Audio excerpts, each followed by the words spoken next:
Lawmakers in Washington passed what could be the first piece of legislation to reach President Trump's desk for his signature in this second term.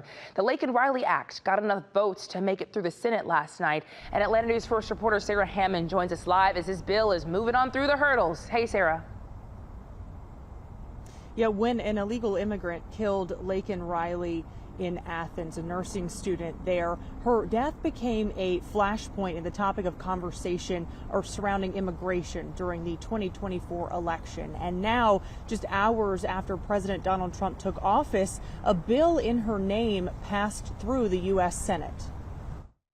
Undocumented immigrant Jose Ibarra is currently serving a life sentence after an Athens Clark County judge found him guilty of killing Laken Riley in February of last year.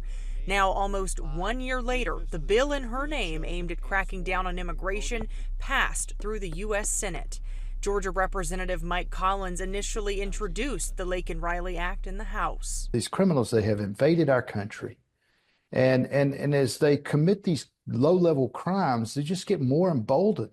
And they try something more and something bigger to the point where you get to what happened to Laken Riley. The legislation would require federal officials to arrest undocumented immigrants who commit certain crimes related to theft and would mandate they are detained until they're removed from the country. It would also allow states to bring civil actions against federal officials who refuse to enforce immigration law.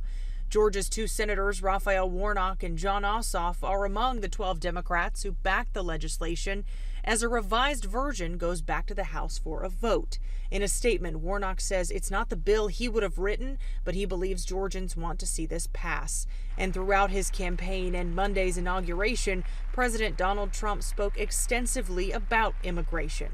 All illegal entry will immediately be halted, and we will begin the process of returning millions and millions of criminal aliens back to the places from which they came. The House is set to vote on this bill tomorrow. Live from the state capitol, Sarah Hammond for Atlanta News First. Okay.